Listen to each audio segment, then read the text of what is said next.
स्वागत है आपका नेक्स्ट आईएएस की इस खास पेशकश न्यूज एंड व्यूज में। आज के इस एपिसोड में हम बात करेंगे डब्बा ट्रेडिंग की और ये भी जानेंगे कि शेयर मार्केट में इसे लेकर चिंताएं क्यों हैं। पहले जानते हैं कि डब्बा ट्रेडिंग है क्या और ये चर्चा में क्यों है।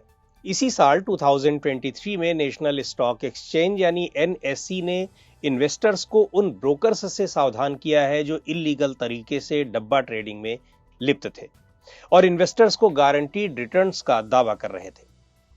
डब्बा हिंदी भाषा का शब्द है और डब्बा ट्रेडिंग से मतलब ऐसी इनफॉर्मल ट्रेडिंग से है जो स्टॉक एक्सचेंज की निगरानी या परव्यू के बाहर होती है। इस ट्रेडिंग में ट्रेडर्स स्टॉक प्राइस के मूवमेंट्स पर दांव लगाते हैं, लेकिन कहीं कुछ दर्ज नहीं होता और इस तरह स्टॉक एक्सचेंज में इनका कोई रिकॉर्ड नहीं होता। इस ट्रेडिंग में जो ट्रांजैक्शंस होते हैं उनके नाम भी कुछ इसी तरह होते हैं, जैसे बॉक्स ट्रेडिंग अथवा बकेटिंग, और जहां यह सब होता है उसे बकेट शॉप कहा जाता है।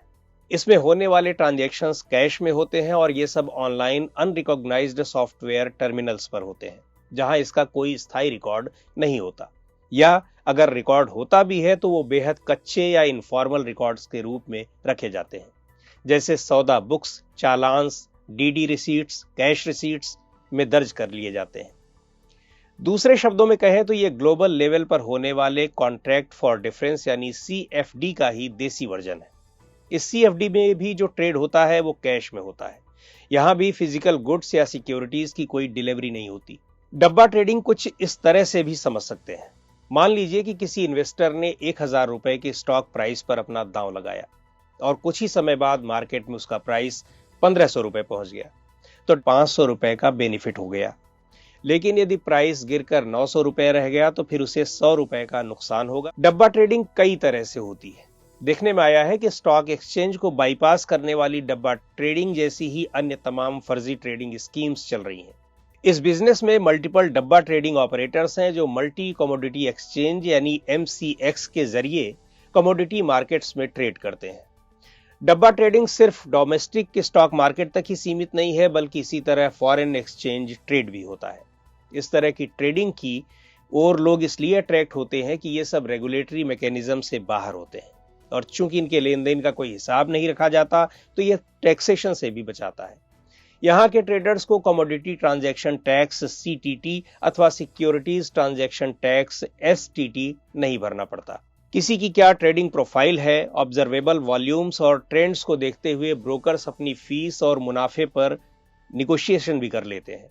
ऐसी ट्रेडिंग में एग्रेसिव मार्केटिंग की वजह से पोटेंशियल इन्वेस्टर्स भी लालच में आ जाते हैं और जमकर ट्रेडिंग करते हैं, क्योंकि यहाँ ट्रेडिंग में आसानी होती है, उन्हें यहाँ केवाईसी भी नहीं करना पड़ता।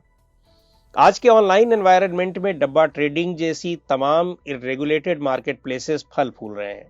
डब्बा ट्रेडिंग करने वाले तमाम mobile app Google play store पर आसानी से उपलब्ध है।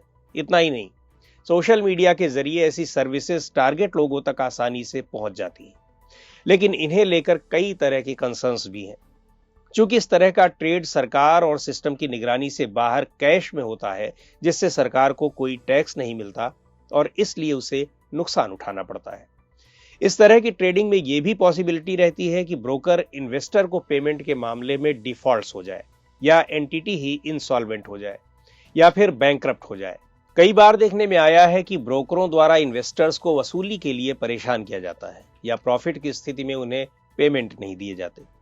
क्योंकि इस तरह की ट्रेडिंग सेबी की निगरानी से बाहर होती है, इसलिए इन्वेस्टर्स को मिलने वाली तमाम सुविधाएं जैसे investor protection, dispute resolution mechanism और ग्रीवांस रिड्रेसल मैकेनिज्म से भी वे वंचित रह जाते हैं।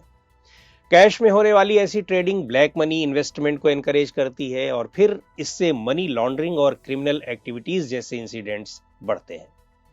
अब जानते हैं कि डब्बा ट्रेडिंग का भारत में लीगल स्टेटस क्या है। Securities contracts regulation act SCRA 1956 के सेक्शन 23(1) के तहत ऐसी डब्बा ट्रेडिंग कानूनन अपराध है, ऑफेंस है, जिसमें कन्विक्शन होने पर 10 साल जेल या 25 करोड़ रुपए तक का जुर्माना या फिर दोनों हो सकते हैं। SEBI prohibition of fraudulent and unfair trade practices relating to securities market regulations 2003 ने भी इस तरह की ट्रेडिंग को बैन किया हुआ है। यूजुअली डब्बा ट्रेडिंग एक तरह की गैम्बलिंग ही है और इस तरह ये पब्लिक गैम्बलिंग एक्ट ऑफ 1867 के तहत आता है। इसके अलावा आईपीसी और आईटी एक्ट में भी इससे कड़ाई से निपटने के प्रोविजंस हैं। यही नहीं, डब्बा ट्रेडिंग करने वाले ब्रोकर्स को एक्सपोज करने के लिए सरकार अक्सर लिस्ट भी बनाती है ताकि लोगों को आगाह किया जा सके। तो आज के इस एपिसोड में इतना ही। अगले एपिसोड में फिर मिलेंगे किसी नए टॉपिक के साथ। आपको ये प्रोग्राम कैसा लगा, कमेंट करके हमें जरूर बताएं।